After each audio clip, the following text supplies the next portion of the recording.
How do you make it extraordinary? How do you bring all the pieces together? So with Deal Rocket, which was our first, I've had this idea in my head for 20 years, really, maybe 15, 20 years. And I wrote a couple of pieces for the Huffington Post. I was asked to write. Believe me, I wasn't a professional writer or anything like that. But they said, with your background, would you please do it? I guess they heard me speak somewhere and I got approached. Anyway, long story short, they both went viral. I mean, much to my total shock. And out of the woodwork, and this is a great lesson for your audience too, about never always take a look about where you're getting feedback from and respond to it, understand it. And out of the woodwork came all these people. They find you, they get your email. They start asking your questions. They're saying, this is the first time anybody's speaking to me. You're talking my language. I understand where you're going. Keep going. And,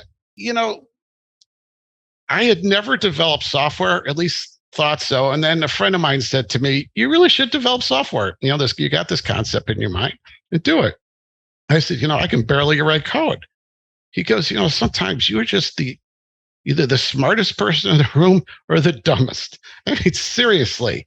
He says, you've been designing software your entire life, whether it's inventory, transportation, logistics, deal flow, whatever it is, you've always designed it. And then you turn it over to programmers and let them do it. And then you have that iterative process back and forth. And that's all of a sudden it dawned on me. And then, my wife said to me, and this is another nudge, and I mean in a very positive way. She says, this is my refraining, not hers. But all that bitching and moaning you've been doing over the years, how inefficient the marketplace is, how the little guy is never getting the right opportunities, that they never get to see everything out there as opposed to the bigger player. You've gotten more feedback in a week than you have that you would get by knocking on your door, at every door of these people for the next 5 years. I mean, it's unbelievable what technology can provide. It took me a week to respond to all these emails. I mean, literally full time, but it was worth it. And then, so I got that nudge and I wanted to make sure to send it out to, of all places, 5 of the largest financial services firms.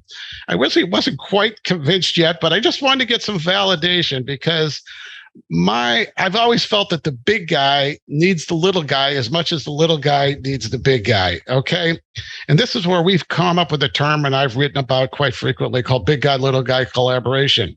So of all places, this is before they imploded. I sent a 1-paragraph email to Wells Fargo, unsolicited.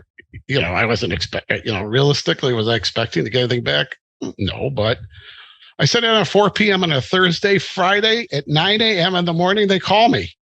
I almost fell off my chair. My regular banker doesn't get back to me that fast. And they said, this is the most exciting concept that we've heard about in over a decade.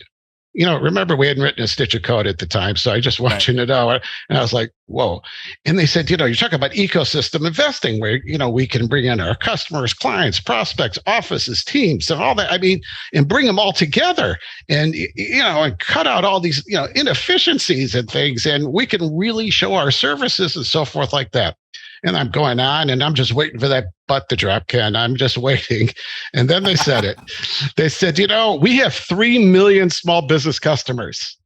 And I go, yes. My voice kind of dropped. And they said, we probably have another 10, 15, maybe 20 million in our rest of our ecosystem between additional, referral partners, teams, offices, all these, we got a lot going on, insurance, we got a lot going on in our company. I said, yes.